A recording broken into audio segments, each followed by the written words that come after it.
Hello दोस्तों, आज हमारा इलेक्ट्रोमैग्नेटिक इंडक्शन चैप्टर का लेक्चर नंबर 2 है और इस लेक्चर में हम देखेंगे लेंज लॉ के बारे में। तो पहले मैं समझा देता हूँ कि ये लेंज लॉ हम पढ़ क्यों रहे हैं। तो एक्चुअली इलेक्ट्रोमैग्नेटिक इंडक्शन को यदि समझोगे कि क्या है एग्जैक्टली इलेक्ट्रोमैग्नेटिक इंडक्शन, तो सपोज़ हमारे पास एक कॉइल है और एक सपोज़ हमारे पास एक मैग्नेट है, ठीक है। तो मैग्नेट क्या कर रहा है, मैग्नेटिक फील्ड प्रोड्यूस कर रहा है और ये हमारा कॉइल है। यदि इस दोनों को हम मूव करते हैं रिलेटिव मोशन में एक तरह से, या फिर सपोज़ इसको रेस्ट पे रख के और मैग्नेट को मूव करते हैं, या फिर मैग्नेट को रेस्ट पे रख के इसको मूव करते हैं, तो पाया क्या गया कि सपोज़ इस कॉइल में मैंने एक एमीटर फिट कर दिया, करंट मेजरिंग डिवाइस। तो हमने पाया कि जैसे ही मूवमेंट कुछ हुआ दोनों के बीच, तो इसमें हमने करंट प्रोड्यूस मतलब करंट देखा कि करंट प्रोड्यूस हो रहा है। तो मतलब फैराडे जो साइंटिस्ट था और लेंज, इन दोनों ने बताया एक तरह से। तो इससे सबसे पहले तो इस एक्सपेरिमेंट से ये प्रूव हुआ कि जब भी दोनों के बीच कुछ मोशन होता है तो करंट प्रोड्यूस होता है, या फिर कॉइल में कुछ ईएमएफ या फिर करंट प्रोड्यूस होता है। तो अब उसी को क्वांटिफाई करने के लिए दो लॉ आया। एक लॉ को हम बोलते हैं Lenz law. Lenz law basically बताता है कि यदि करंट प्रोड्यूस हुआ तो वो किस डायरेक्शन में प्रोड्यूस हुआ। और इसके बाद नेक्स्ट लेक्चर में हम पढ़ेंगे फैराडेज लॉ, जो कि बताएगा कि करंट प्रोड्यूस हुआ तो कितना वैल्यू करंट का प्रोड्यूस हुआ, मतलब मैग्नीट्यूड ऑफ करंट या फिर मैग्नीट्यूड ऑफ ईएमएफ। तो लेंज लॉ सिर्फ बताएगा कि डायरेक्शन के बारे में, कि डायरेक्शन कैसे हम निकालते हैं जब करंट प्रोड्यूस होता है। और नेक्स्ट जो इसका नेक्स्ट लेक्चर है हमारा लेक्चर नंबर 3, जिसमें हम फैराडेज लॉ पढ़ेंगे, वो बताएगा कि एग्जैक्टली कितना मैग्नीट्यूड प्रोड्यूस हुआ करंट का, या फिर कितना ईएमएफ प्रोड्यूस हुआ। तो ठीक है, तो अल्टीमेटली यही है। इस चैप्टर का दो मेन कोर लेक्चर है। अभी लास्ट लेक्चर में पढ़ा था मैग्नेटिक फ्लक्स, लेकिन लेंज लॉ और फैराडेज लॉ, ये this is the all fundamental of this chapter. तो आज के लेक्चर में हम देखते हैं कि लेंज लॉ क्या है एग्जैक्टली और कैसे हम इसको यूज़ करके हम डायरेक्शन फाइंड आउट करते हैं। थोड़ा सा डिफ़िकल्ट है ये, मतलब समझने के लिए, क्योंकि इसमें थोड़ा सा थिंकिंग है। तो आई थिंक समझ में आ जाएगा इस लेक्चर के बाद। तो चलो स्टार्ट करते हैं Lenz law.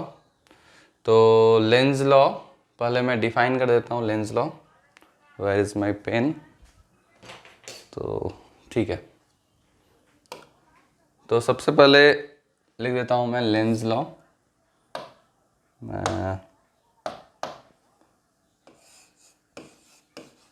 Lenz law statement थोड़ा सा वियर्ड सा है इसका स्टेटमेंट, और स्टेटमेंट से लोगों को समझ में आता नहीं उतने अच्छे से, मगर एग्जाम्पल से और क्लियर होता है। तो स्टेटमेंट इसका है कि द मैग्नेटिक फील्ड, या फिर करंट के बारे में ही मैं बोलूँ किसी कॉइल में। सपोज ये कॉइल है हमारा, ठीक है। अब इस कॉइल में सपोज ये मेरा मैग्नेट है नॉर्थ और साउथ, और इसको मैं मूव किया इससे, ठीक है। या फिर नॉर्मल तरीके से सपोज एक कॉइल है हमारा और ये मैग्नेटिक फील्ड रीजन में रखा हुआ है, ठीक है। और मैं क्या कर रहा हूँ, मैं मैग्नेटिक फील्ड चेंज कर रहा हूँ।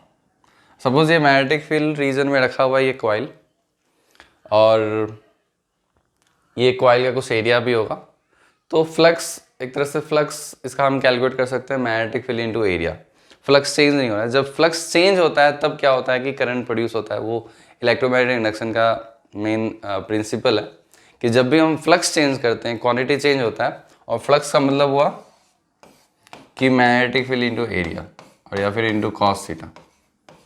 तो अभी तो एरिया वेक्टर सेम ही डायरेक्शन में, एरिया वेक्टर और मैग्नेटिक फील्ड का डायरेक्शन सेम ही है, तो कॉस थीटा को भूल जाओ। तो magnetic field into area, that means जब हम इस क्वांटिटी को चेंज करते हैं तो क्या होता है, इसके अंदर करंट प्रोड्यूस होता है, ठीक है। अब करंट का डायरेक्शन क्या होगा इसको हम लेंज लॉ से निकालेंगे, और करंट का वैल्यू क्या होगा इसको हम फैराडेज लॉ से बताएंगे, ठीक है। तो अभी हमारा ऑब्जेक्टिव है कि करंट का डायरेक्शन क्या होगा, लेकिन करंट का डायरेक्शन निकालने से पहले हम ये देखेंगे कि मैग्नेटिक फ्लक्स चेंज हो रहा है या नहीं, ठीक है। तो मैग्नेटिक फ्लक्स डिपेंड करता है मैग्नेटिक फील्ड और एरिया पे। अब यहाँ पे ये मैग्नेटिक फील्ड यदि कांस्टेंट है तो फ्लक्स चेंज नहीं हो रहा, तो करंट प्रोड्यूस होगा नहीं। यदि या तो मैं मैग्नेटिक फील्ड को बढ़ाऊं या घटाऊं, तब इसमें चांसेस है कि करंट प्रोड्यूस हो। या फिर एरिया को बढ़ाऊं या घटाऊं, तो एरिया हम बढ़ा घटा नहीं रहे, हम मैग्नेटिक फील्ड को बढ़ाने घटाने की कोशिश करेंगे, और फिर हम देखेंगे कि करंट प्रोड्यूस उसमें हो रहा है, और हो रहा है तो किस डायरेक्शन में हो रहा है। तो ये हमारा ऑब्जेक्टिव है लेंज लॉ का। अब स्टेटमेंट इसका देखते हैं कि एग्जैक्टली स्टेटमेंट क्या है।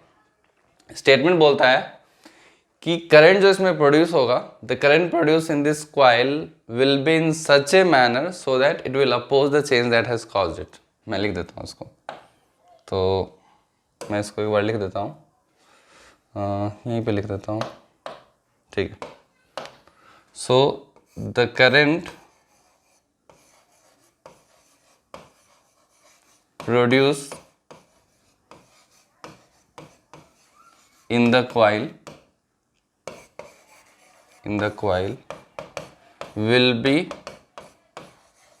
in such a manner so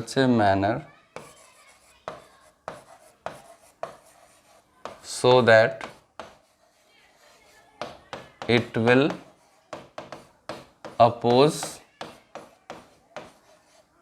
the change that has caused it,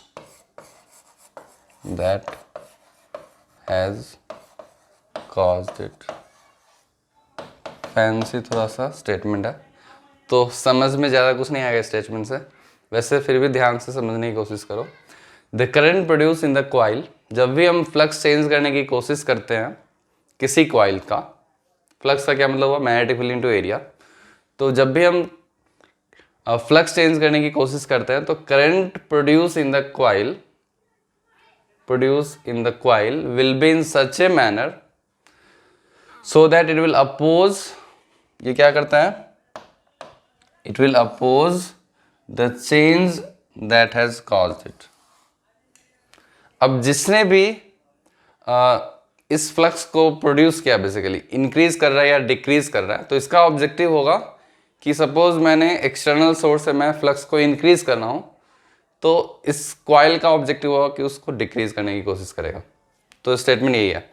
oppose किस तरह से अपोज कर सकता है वो, यदि फ्लक्स इंक्रीज हो रहा है तो उसको डिक्रीज करने की कोशिश करेगा, और यदि फ्लक्स डिक्रीज हो रहा है तो उसको इंक्रीज करने की कोशिश करेगा। और कैसे करेगा, वो अपना खुद करंट प्रोड्यूस इस तरह से करेगा कि उसका मैग्नेटिक फील्ड उस फ्लक्स को इंक्रीज या डिक्रीज करे।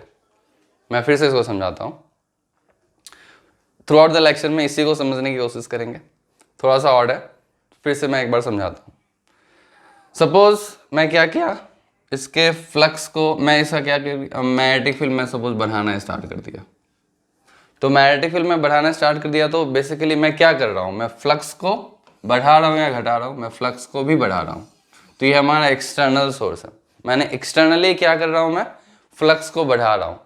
तो अब इस कॉइल का क्या ऑब्जेक्टिव है, ये इसको अपोज करेगा, किस चीज को अपोज करेगा, इस फ्लक्स इंक्रीमेंट को अपोज करेगा। तो ये चाहेगा इस फ्लक्स को अब घटाने का। अब ये इस फ्लक्स को कैसे घटा सकता है, ये अपने अंदर एक करंट ऐसे प्रोड्यूस करेगा जिसके द्वारा जो मैग्नेटिक फील्ड होगा, उस मैग्नेटिक फील्ड की वजह से फ्लक्स घटने लगेगा। सपोज इसमें करंट प्रोड्यूस हो गया इस डायरेक्शन में, सपोज इसने करंट प्रोड्यूस कर दिया ऐसे, ये कौन सा डायरेक्शन हो गया, एंटी क्लॉकवाइज। तो एंटी क्लॉकवाइज डायरेक्शन की वजह से लास्ट चैप्टर में तुमने पढ़ा होगा, इसके द्वारा जो इसका खुद का मैग्नेटिक फील्ड होगा कॉइल के अंदर, वो बाहर की तरफ होगा। अब ये जो फ्लक्स बढ़ रहा है, ये अंदर की तरफ मैग्नेटिक फील्ड है, तो फ्लक्स इस डायरेक्शन में पॉजिटिव है, बढ़ रहा है। और इस करंट की वजह से जो इस कॉइल ने प्रोड्यूस किया करंट, उसकी वजह से मैग्नेटिक फील्ड अपोजिट डायरेक्शन में हुआ है, तो बेसिकली वो क्या हो रहा है, उसकी वजह से फ्लक्स वो घटा रहा है बेसिकली। तो हम बोलेंगे कि करंट इसमें इस डायरेक्शन में प्रोड्यूस होना चाहिए। यदि ये क्लॉकवाइज डायरेक्शन में करंट प्रोड्यूस हुआ रहता है तो क्या होता है, ये मैग्नेटिक फील्ड सेम डायरेक्शन में प्रोड्यूस किया रहता है, उससे फ्लक्स बढ़ता ही बेसिकली, तो वो अपोज नहीं होता।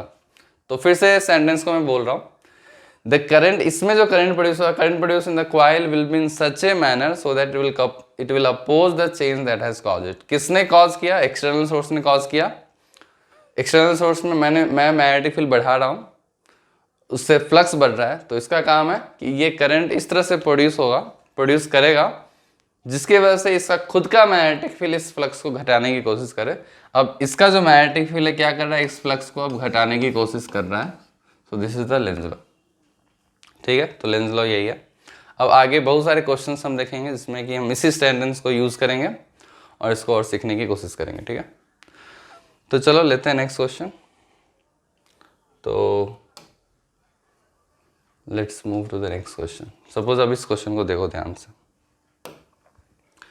अब इस क्वेश्चन में दिख रहा होगा कि एक कॉइल है जो कि मैग्नेटिक फील्ड रीजन में रखा हुआ है, ठीक है। Magnetic field coming out of the plane, dot से हम रिप्रेजेंट करते हैं कमिंग आउट। और हमारा क्वेश्चन पूछा गया है कि इसमें करंट का डायरेक्शन बताओ। अब हम क्या कर रहे हैं, एक्सटर्नली हम क्या कर रहे हैं, मैग्नेटिक फील्ड को घटा रहे हैं। दैट मीन्स मैग्नेटिक फील्ड बाहर के डायरेक्शन में है और उस मैग्नीट्यूड को हम घटाने की कोशिश कर रहे हैं। तो बेसिकली हम क्या कर रहे हैं, हम फ्लक्स की वैल्यू को घटा रहे हैं या बढ़ा रहे हैं, घटा रहे हैं ऑब्वियसली। उस flux magnetic field into area होता है, मैग्नेटिक फील्ड घटा रहे हैं तो फ्लक्स हमारा घटेगा। तो ये हमारा एक्सटर्नल काम है, ये हम बाहर से कर रहे हैं। तो कॉइल सोचेगा अच्छा तुम फ्लक्स घटा रहे हो, मेरे को फ्लक्स बढ़ाना है, this is my goal now. तो कॉइल सोचेगा कि मेरे को फ्लक्स ये बढ़ाना है। अब कॉइल इस फ्लक्स को बढ़ाने के लिए क्या करेगा, वो अपने अंदर करंट इस तरह से प्रोड्यूस करेगा कि उसके द्वारा जो मैग्नेटिक फील्ड होगा बेसिकली वो बढ़ेगा। इस मैग्नेटिक फील्ड को बढ़ाने की कोशिश करेगा क्योंकि ये मैग्नेटिक फील्ड घटा रहा हूं मैं। तो ये अपने अंदर कैसे प्रोड्यूस कर सकता है, सपोज ये यदि करंट इस डायरेक्शन में प्रोड्यूस करता है एंटी क्लॉकवाइज, तो इसकी वजह से मैग्नेटिक फील्ड बाहर की तरफ ही होगा। और बाहर की तरफ एक तरह से इस डायरेक्शन में मैग्नेटिक फील्ड घट रहा है, यदि इसी डायरेक्शन में वो प्रोड्यूस करेगा तो बेसिकली वो मैग्नेटिक फील्ड बढ़ा ही रहा है। जब मैग्नेटिक फील्ड बढ़ा रहा है तो बेसिकली उसका जो गोल था वो पूरा हो गया कि मतलब वो फ्लक्स को बढ़ा रहा है। दैट मीन्स इसमें जो करंट प्रोड्यूस होगा वो किस डायरेक्शन में होगा, एंटी क्लॉकवाइज। तो हमारा आंसर होगा एंटी क्लॉकवाइज, ठीक है। मैं एक बार फिर से समझाता हूँ। फ्लक्स जो था हमारा एक्सटर्नल सोर्स क्या कर रहा था, मैग्नेटिक फील्ड घट रहा था तो फ्लक्स हमारा घट रहा था। तो करंट का इस कॉइल का ऑब्जेक्टिव है कि इस फ्लक्स को बढ़ाने की कोशिश करेगा। तो इस फ्लक्स को कैसे बढ़ा सकता है, सेम डायरेक्शन में यदि वो मैग्नेटिक फील्ड प्रोड्यूस करता है ये कॉइल, तो जो कि इस डायरेक्शन में घट रहा था इसी डायरेक्शन में यदि वो प्रोड्यूस करता है तो मैग्नेटिक फील्ड बढ़ेगा। और जब मैग्नेटिक फील्ड बढ़ेगा तो फ्लक्स बढ़ेगा, तो उसका गोल पूरा हो जाता है, ठीक है। तो let's move to the next question. तो इसका आंसर था एंटी क्लॉकवाइज। अब इस क्वेश्चन को देखते हैं। तो इस क्वेश्चन में हमारा क्या था, एक कॉइल रखा हुआ है राइट साइड में और इसमें देख रहे हो कि एक वायर इनफाइनाइट, मान लो इनफाइनाइट वायर है और इसमें करंट फ्लो कर रहा है, ठीक है। अब इस करंट को मैं बढ़ा रहा हूँ, तो इस करंट को बढ़ा रहा हूँ तो इसके अंदर करंट की डायरेक्शन तुम्हें बतानी है, ठीक है। तुम लोग चाहो तो पॉज करके ट्राई कर सकते हो इसका डायरेक्शन, या आंसर क्लॉकवाइज या एंटी क्लॉकवाइज होगा। अब देखो इसको सॉल्व कैसे करते हैं। सबसे पहले ये देखना है कि ये जो हमारा करंट वायर रखा हुआ है इसकी वजह से राइट साइड में मैग्नेटिक फील्ड किस डायरेक्शन में है। तो obviously right and thumb rule हम लगाएंगे, कर्ल रूल बेसिकली, थंब और कर्ल करेंगे तो राइट साइड में मैग्नेटिक फील्ड। अब प्रीवियस चैप्टर का ये कॉन्सेप्ट है तो उसको देख लेना, मैग्नेटिक फील्ड इस डायरेक्शन में, ठीक है। इस करंट कैरिंग वायर की वजह से राइट साइड में magnetic field into the plane है और उस मैग्नेटिक फील्ड को क्या कर रहे हैं, हम बढ़ा रहे हैं। करंट बढ़ रहा है तो मैग्नेटिक फील्ड बढ़ेगा। मैग्नेटिक फील्ड का फॉर्मूला पता है, mu not I by 2πr। तो ये मैग्नेटिक फील्ड का फॉर्मूला होता है। तो ऑब्वियसली करंट बढ़ाओगे तो मैग्नेटिक फील्ड बढ़ेगा, तो हम इनटू द प्लेन डायरेक्शन में मैग्नेटिक फील्ड को बढ़ा रहे हैं। तो बेसिकली हम फ्लक्स बढ़ा रहे हैं, एक्सटर्नली क्या कर रहे हैं, हम इस फ्लक्स को हम बढ़ाने की कोशिश कर रहे हैं। तो ये करंट क्या बोलेगा, ये बेसिकली एक कॉइल क्या सोचेगा, इस कॉइल का फिर ऑब्जेक्टिव है कि इस फ्लक्स को घटाने की कोशिश करेगा। दैट मीन्स इस कॉइल की वजह से जो मैग्नेटिक फील्ड का वो अपोजिट डायरेक्शन में होना चाहिए, तभी वो फ्लक्स को घटा पाएगा। क्योंकि मैग्नेटिक फील्ड इनटू डायरेक्शन में मैग्नेटिक फील्ड बढ़ रहा है, तो इस कॉइल की वजह से मैग्नेटिक फील्ड आउट डायरेक्शन में होना चाहिए। तो आउट डायरेक्शन में होने के लिए कॉइल को करंट इस तरह से प्रोड्यूस करना होगा और देख सकते हो। तो इस तरह से करंट जब प्रोड्यूस हुआ तो ये क्या डायरेक्शन आ गया, ये हमारा आ गया एंटी क्लॉकवाइज। इसका हमारा आंसर है एंटी क्लॉकवाइज। तो ठीक है, ये क्वेश्चन हो गया। Let's move to the next question. चलो इस क्वेश्चन को सॉल्व करते हैं। अब इसमें क्वेश्चन पूछा है, एक करंट वायर दिया हुआ है और मैंने करंट वायर में करंट की वैल्यू मैं घटा रहा हूँ। तो इसमें तुम्हें क्लॉकवाइज या एंटी क्लॉकवाइज में तुम्हें बताना है कि कॉइल में करंट प्रोड्यूस होगा, यानी किस डायरेक्शन में करंट प्रोड्यूस होगा, तो इसको बताना है। तो चलो पता करते हैं। तो देखो एक्सटर्नली क्या हो रहा है, इसकी वजह से सबसे पहले मैग्नेटिक फील्ड का डायरेक्शन पता करना है। तो मैग्नेटिक फील्ड इसकी वजह से हर जगह ऐसा मैग्नेटिक फील्ड है, ठीक है, बाहर की तरफ आ रहा है, और बाहर की तरफ आ रहा है और मैग्नेटिक फ्लक्स क्या हो रहा है, घट रहा है। तो ये एक्सटर्नल। अब इसको मैं ग्रीन से बताता हूँ कि ये कॉइल क्या करने की कोशिश करेगा। ये तो अभी सिचुएशन है, एक्सटर्नली क्या हम कर रहे हैं, इस मैग्नेटिक फ्लक्स को घटाना है, क्योंकि करंट को घटा रहे हैं, तो इस डायरेक्शन में मैग्नेटिक फील्ड घट रहा है। तो इस कॉइल का क्या काम होगा, इस कॉइल का काम होगा कि सेम डायरेक्शन में मैग्नेटिक फील्ड को बढ़ाने की कोशिश करेगा, तभी ये फ्लक्स बढ़ सकता है। तो सेम डायरेक्शन में ये अपना मैग्नेटिक फील्ड प्रोड्यूस करेगा, तो ये भी इसी डायरेक्शन में मैग्नेटिक फील्ड प्रोड्यूस करेगा। तो इसका मतलब है इसमें करंट जो आएगा हमारा anti clockwise. So answer is anti clockwise. I think अब धीरे धीरे क्लियर हो रहा होगा। तो चलो मूव करते हैं नेक्स्ट क्वेश्चन में। तो let's move to this question. ये भी सेम ही टाइप का क्वेश्चन है, देख लो इसको। अब हमारे पास एक कॉइल है, ये हमारे पास कॉइल है और एक हमारा करंट कैरिंग वायर है, और हम करंट को बढ़ा रहे हैं।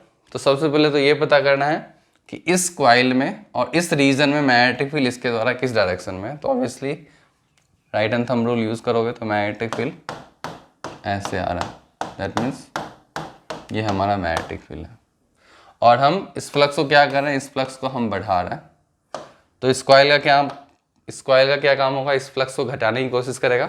तो ये कॉइल इस फ्लक्स को कैसे घटा सकता है, by producing its own magnetic field into the plane. और इसको into the plane magnetic field produce करने के लिए करंट कैसे प्रोड्यूस करना पड़ेगा, इसको करंट क्लॉकवाइज डायरेक्शन में प्रोड्यूस करना होगा। तो आंसर इज क्लॉकवाइज, ठीक है। Let's move to the next question. तो ओके, अब इस क्वेश्चन को देखते हैं ध्यान से क्या हो रहा है एग्जैक्टली। तो हमारे पास एक बड़ा सा कॉइल है, बड़ा सा एक वायर है, सर्कुलर कॉइल, और एक छोटा सा सर्कुलर कॉइल है, और हमसे पूछा है कि इस छोटे से सर्कुलर कॉइल में हमें बताना है कि करंट का डायरेक्शन क्या होगा, ठीक है। और हम कर क्या रहे हैं, हम करंट को हम बढ़ा रहे हैं। तो सबसे पहले देखो इस सर्कुलर वायर्स जो हमें गिवन है, इसकी वजह से अंदर मैग्नेटिक फील्ड का डायरेक्शन क्या है। तो right hand thumb rule use कर सकते हो। तो ये मैग्नेटिक फील्ड इसके द्वारा बाहर की तरफ आ रहा है, और ये हम फ्लक्स को क्या कर रहे हैं, इस फ्लक्स को हम बढ़ा रहे हैं, ठीक है।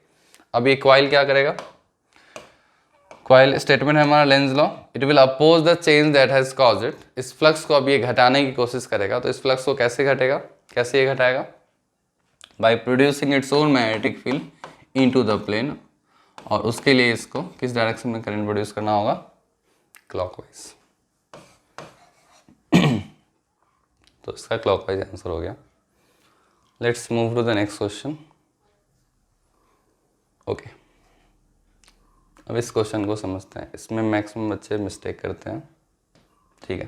देखो अब हमें आउटर कॉइल दिया हुआ है, और आउटर कॉइल में हमसे पूछा है करंट का डायरेक्शन, और एक सेंटर में एक कॉइल दे दिया हुआ है जो कि इनटू द प्लेन जा रहा है।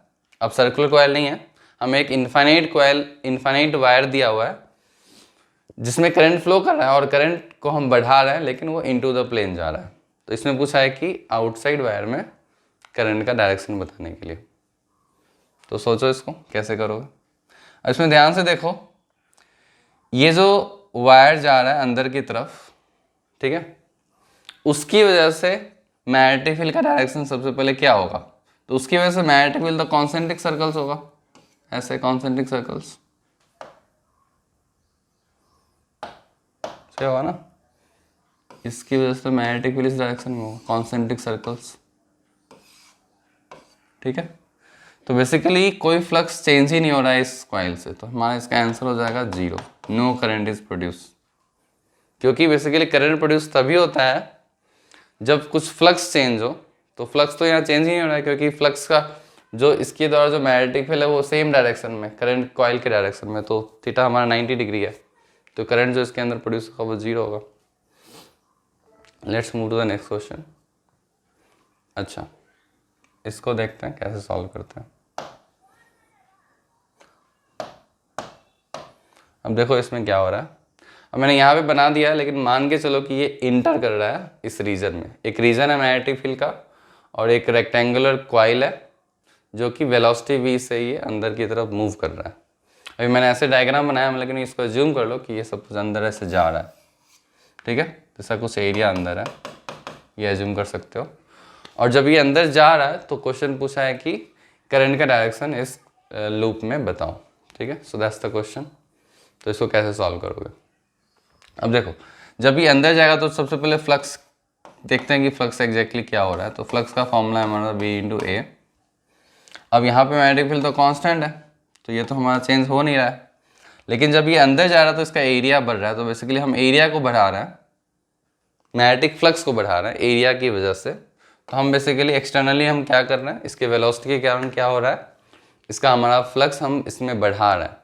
तो जब इसका फ्लक्स बढ़ाना है, ऑब्वियसली फ्लक्स की डायरेक्शन मतलब जो पॉजिटिव है इनटू द प्लेन है, क्योंकि magnetic field area vector same direction में हम एज्यूम कर रहे हैं।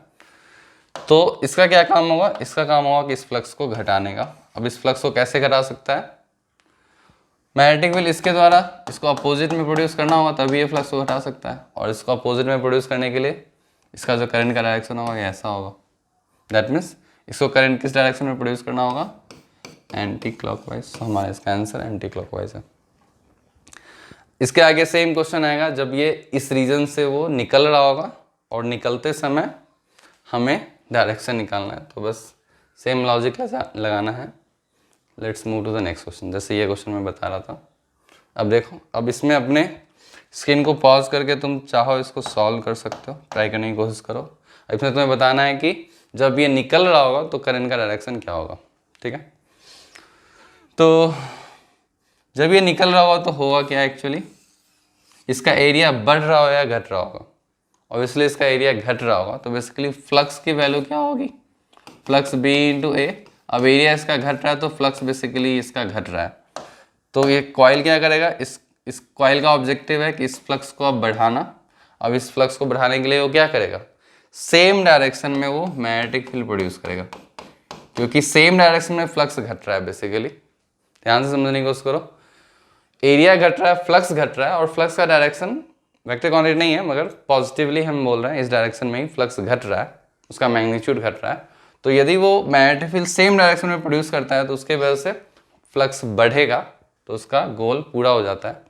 तो इस इनटू द प्लेन में प्रोड्यूस करने के लिए उसको करंट कैसे प्रोड्यूस करना पड़ेगा, क्लॉकवाइज। तो इसका आंसर है क्लॉकवाइज। लास्ट क्वेश्चन का आंसर था आई थिंक एंटी क्लॉकवाइज। तो इसको याद रखने की जरूरत है, ठीक है। आई थिंक हमने बहुत सारे क्वेश्चन कर लिया, देखते हैं कुछ और बचा है। अच्छा ठीक है, सेम ही क्वेश्चन है, मतलब सेम ही थिंग। एक सर्कुलर लूप है और वो इंटर कर रहा है एक रीजन में मैग्नेटिक फील्ड इस समय बाहर की तरफ है। देखो इसको देखते हैं कैसे सॉल्व करते हैं। तो फ्लक्स का वैल्यू क्या है, मैग्नेटिक फील्ड इनटू एरिया, और हम एरिया बढ़ा रहे हैं, तो बेसिकली हम मैग्नेटिक फ्लक्स बढ़ा रहे हैं। तो इस कॉइल का काम क्या होगा, इसको घटाना। इसको कैसे घटा सकता है, by producing its own magnetic field into the plane. और इनटू द प्लेन प्रोड्यूस करने के लिए क्या करना पड़ेगा, इसको करंट किस डायरेक्शन में प्रोड्यूस करना पड़ेगा, क्लॉकवाइज। तो इसका आंसर हो गया हमारा क्लॉकवाइज, ठीक है। Let's move to the next question, ठीक है। अब इसको देखो ध्यान से, इसमें क्या हो रहा है। तो ये एक ट्रिकी क्वेश्चन है। एक करंट कैरिंग वायर है, इनफाइनाइट वायर, और करंट को हम बढ़ा घटा कुछ भी नहीं रहा है, और ये हमारा रेक्टेंगुलर लूप है और ये v वेलोसिटी चल रहा है। अब ध्यान से देखो, इसके द्वारा जो मैग्नेटिक फील्ड है इस कॉइल के द्वारा इस डायरेक्शन में है, और फ्लक्स ध्यान से देखो तो फ्लक्स का वैल्यू b/a, एरिया भी कांस्टेंट है और मैग्नेटिक फील्ड भी कांस्टेंट है, क्योंकि हम ऐसे नहीं बढ़ा घटा रहे हैं, हम इसको ऐसे इस डायरेक्शन में मूव कर रहे हैं। तो एक तरह से ये दोनों कांस्टेंट, तो फ्लक्स चेंज ही नहीं हो रहा है, तो करंट का वैल्यू क्या आ जाएगा हमारा, 0। जब फ्लक्स चेंज होता है तभी बेसिकली उस कॉइल में करंट प्रोड्यूस होता है, अदरवाइज नॉट। तो इसको ध्यान रखना है। सो आई थिंक अब ये लास्ट क्वेश्चन होना चाहिए शायद। ओके, अब चलो, इसमें 2 क्वेश्चन दिया हुआ है, इसमें सॉल्व करने की कोशिश करो। यहाँ पे एक आँख है, मतलब आई का फोटो यहाँ पे। इसका क्या मतलब है कि हम एक कॉइल यहाँ पे रखा, हम इस डायरेक्शन में देख रहे हैं, ठीक है। क्योंकि जब हम देखना इस डायरेक्शन देखते हैं तो हमें क्लॉकवाइज दिखता है, इस डायरेक्शन देखने पे वो एंटी क्लॉक दिखेगा, ऐसा कुछ होगा। तो इसीलिए डायरेक्शन ऑफ ऑब्जर्वेशन का इम्पोर्टेंस है यहाँ पे। तो हमने एक कॉइल ऐसे रख दिया सामने और हम यहाँ पे मैग्नेट इस डायरेक्शन में मूव कर रहे हैं, तो इस ऑब्जर्वर को क्या दिखेगा, ये जो कॉइल में करंट क्लॉकवाइज प्रोड्यूस होता हुआ दिखेगा या फिर एंटी क्लॉकवाइज प्रोड्यूस होता हुआ दिखेगा, ये तुम्हें बताना है, ठीक है। और हम एक बार मैग्नेट इसके तरफ हम मूव कर रहे हैं। तो इस क्वेश्चन का आंसर करने का दो तरीका है। तो एक फ्लक्स मेथड जो मैंने बताया था उस तरीके से भी तुम निकाल सकते हो, और एक दूसरा method attraction and repulsion method. तो दोनों तरीके से मैं इसको क्वेश्चन को सॉल्व करके बताऊंगा कि कैसे इसको सॉल्व करते हैं, ठीक है। ये सब काफ़ी कॉमन क्वेश्चन है, लेंस लॉ पे यदि क्वेश्चन आता है तो इस तरह क्वेश्चन आ सकते हैं। तो चलो मेथड 1 समझा देता हूँ। मेथड नंबर 1 देखो, मेथड नंबर 1 वही हम पुराना जो अभी तक जो समझा रहा था, मतलब जिस मेथड से। तो हो क्या रहा है इसमें, इस नॉर्थ पोल की तरफ मैग्नेट ऐसे आ रहा है, मतलब मैग्नेटिक फील्ड लाइंस ऐसे जा रहा है। अब ध्यान से देखो, जब ये बार मैग्नेट मूव कर रहा है तो बेसिकली ये मैग्नेटिक फील्ड स्ट्रेंथ बढ़ रहा है, तो मतलब फ्लक्स की हम वैल्यू देखेंगे तो B इंटू ए, एरिया तो फिक्स है, मैग्नेटिक फील्ड का वैल्यू हम बढ़ा रहे हैं एक तरह से, तो फ्लक्स हम बढ़ा रहे हैं, फ्लक्स बढ़ा रहे हैं ना। अब फ्लक्स बढ़ा रहे हैं तो क्या होगा, इस कॉइल का ऑब्जेक्टिव हुआ कि इस फ्लक्स को घटाने का। तो बेसिकली हम ऐसे देख रहे हैं कि फ्लक्स अब इस डायरेक्शन में जा रहा है और बढ़ रहा है, मतलब कॉइल के अंदर ऐसे जा रहा है। अब कॉइल को ऐसे देखो ध्यान से, कॉइल के अंदर जा रहा है मैग्नेटिक फील्ड और उसका स्ट्रेंथ बढ़ता जा रहा है। तो क्वेश्चन तो ये हो गया ना कि मैग्नेटिक फील्ड इस डायरेक्शन में है और मैग्नेटिक फील्ड को हम बढ़ा रहे हैं, तो ये क्या करेगा, ये अपने द्वारा मैग्नेटिक फील्ड ऐसे प्रोड्यूस करेगा। मतलब ये कॉइल जो हमारा वो मैग्नेटिक फील्ड अपने करंट प्रोड्यूस करके वो मैग्नेटिक फील्ड अपने डायरेक्शन में, हमारे डायरेक्शन में प्रोड्यूस करने की कोशिश करेगा, मतलब कमिंग आउट। तो उसकी वजह से कैसा होना चाहिए करंट, एंटी क्लॉकवाइज डायरेक्शन। तो एंटी क्लॉकवाइज हमें दिखेगा, मतलब एंटी क्लॉकवाइज मतलब करंट ऐसे प्रोड्यूस होगा। That is a method number 1। Second method इसको सोचने का है कि इसको ऐसे सोच सकते हो, मेथड नंबर 2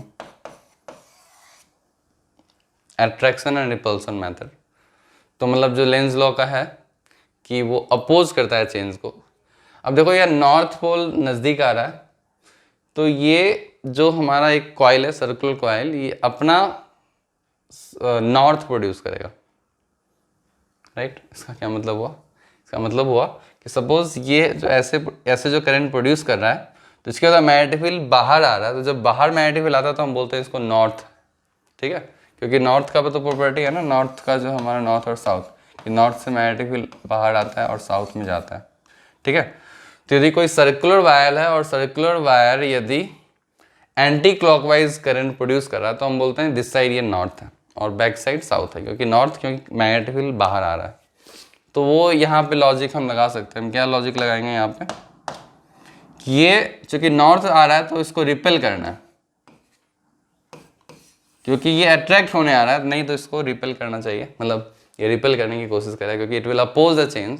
तो ये नॉर्थ आ रहा है तो ये अपना नॉर्थ यहाँ पे प्रोड्यूस करने की कोशिश करेगा ताकि वो रिपेल कर सके, क्योंकि इसका काम है अपोज करना।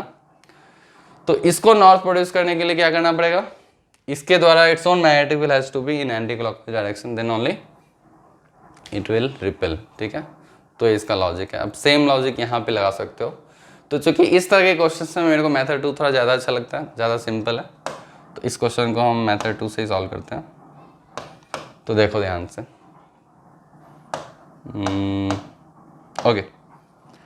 तो ये देखो, अब ध्यान से देखो कि ये साउथ और नॉर्थ है, साउथ दूर जा रहा है, तो ये अपने अंदर इट्स ओन अपना जो मैग्नेट है ये प्रोड्यूस कैसे करने की कोशिश करेगा। अब ये साउथ प्रोड्यूस नहीं करेगा क्योंकि एक तरह से ये रिपेल होके ही जा रहा है ना, तो इसको अट्रैक्ट करने की कोशिश करेगा, तो ये अपना नॉर्थ ही प्रोड्यूस करेगा। तो नॉर्थ प्रोड्यूस करेगा तो इसका आंसर सेम ही हो गया, मतलब जो इसका आंसर आया था एंटी क्लॉकवाइज, तो इसका भी answer anti clockwise. That is very simple. Let's move to the next question. या I think this is the last question. उसी तरह का है, इसका 2 पार्ट है। और 3 ऑप्शन दिया हुआ है इसमें और इसको सॉल्व करना है। तो लेट्स सॉल्व इट। इसको ध्यान से समझते हैं इस क्वेश्चन को कैसे सॉल्व करेंगे। अब एक हमारे पास एक बार मैग्नेट है और एक कॉइल रखा हुआ है, ऐसे कॉइल एक्स जेड प्लेन में ऐसे रखा हुआ है कॉइल। इसको ऐसे समझ लो, ये हमारा कॉइल रखा हुआ है ऐसे, और हम ऊपर से मैग्नेट इसको ड्रॉप कर रहे हैं, ठीक है। अब इसमें हम पहले वाला क्वेश्चन का लॉजिक लगा सकते हैं, वही अट्रैक्शन रिपल्सन वाला, आसान बनता है। तो ध्यान से देखो, अब इस मैग्नेट को मैं गिरा रहा हूँ और मैग्नेट का ये नॉर्थ है, तो ये क्या करेगा, ये अपना इसका कुछ मास दिया है, मास मतलब है मान लो, तो ये मैं नॉर्थ को इसके पास गिरा रहा हूँ, तो ये अपना नॉर्थ प्रोड्यूस करने की कोशिश करेगा, दैट मीन्स वो रिपेल करने की कोशिश करेगा। तो इसका मतलब इसका एक्सेलरेशन में से निकालना है हमें, इसके एक्सेलरेशन पे कमेंट मिलना है। सपोज इसका मास m है, तो इस पर तो अभी mg लग रहा है। अब चूंकि ये इसको रिपेल करने की कोशिश करेगा, तो इस पर मैग्नेटिक फोर्स अपोजिट डायरेक्शन में ये लगाएगा, ठीक है, क्योंकि इसको रिपेल करने की कोशिश करेगा। तो ओवरऑल इसका एक्सेलरेशन देखोगे तो इसका एक्सेलरेशन क्या हो जाएगा, घट गया ना, क्योंकि mg से गिर रहा था। सपोज g था एक्सेलरेशन, अब उसको अपोज कर गया, तो इसका एक्सेलरेशन का क्या वैल्यू आएगा, लेस देन g लिख देता हूँ मैं, लो mg minus F B by M, ऐसे ही लिख दो तुम, mg minus F B by M. तो एक्सेलरेशन क्या हो गया हमारा, लेस देन g आ गया। तो इसका ऑप्शन बी, पहले पार्ट का ऑप्शन बी है। अब दूसरे पार्ट को ध्यान से देखो, ये हमारा कॉइल है, ठीक है, और साउथ है ये और ये नॉर्थ है, आई थिंक दिख रहा होगा, साउथ और नॉर्थ, और इसको मैं रिलीज कर दिया। अब ध्यान से देखो, अब साउथ जा रहा है नीचे, साउथ जा रहा है नीचे, तो ये अपना क्या प्रोड्यूस करेगा, साउथ नहीं प्रोड्यूस करेगा, ये अपना नॉर्थ प्रोड्यूस करेगा, ताकि इसको अट्रैक्ट करने, क्योंकि ऑलरेडी रिपेल हो रहा है, मतलब जा रहा है, मतलब ये सोचेगा कि मेरे से तो भाग ही रहा है, तो इसको अट्रैक्ट करने की कोशिश करेगा। तो ये अपना नॉर्थ यहाँ पे प्रोड्यूस करेगा। जब ये अपना नॉर्थ यहाँ पे प्रोड्यूस करेगा, तो इस पर एफ बनाओगे, मतलब इस पर फ्री बॉडी डायग्राम, तो ध्यान से देखो क्या होगा। तो इस पर एक अट्रैक्टिव फोर्स लगेगा, मैग्नेटिक फोर्स, और नीचे mg लग रहा है। तो यहाँ भी सेम स्टोरी है, इसका जो एक्सेलरेशन तुम कैलकुलेट करोगे, तो एक्सेलरेशन इसका mg minus F B upon M, तो इसका भी एक्सेलरेशन लेस देन g आ गया। तो इसका भी आंसर बी ही होगा। तो दोनों क्वेश्चन का आंसर बी है, एक्सेलरेशन लेस देन g। तो आई थिंक इस लेक्चर में समझ में आ गया, जो लेक्चर का जो ऑब्जेक्टिव था कि लेंस लॉ को समझना, लेंस लॉ बेसिकली डायरेक्शन निकालना। तो आई थिंक ये क्लियर है। तो ठीक है, आज का लेक्चर बस इतना ही। नेक्स्ट लेक्चर में हम देखेंगे फैराडेज लॉ को समझने की कोशिश करेंगे कि फैराडेज लॉ को कैसे अप्लाई करते हैं और उससे हम क्वेश्चन कैसे सॉल्व करते हैं, ठीक है। ओके।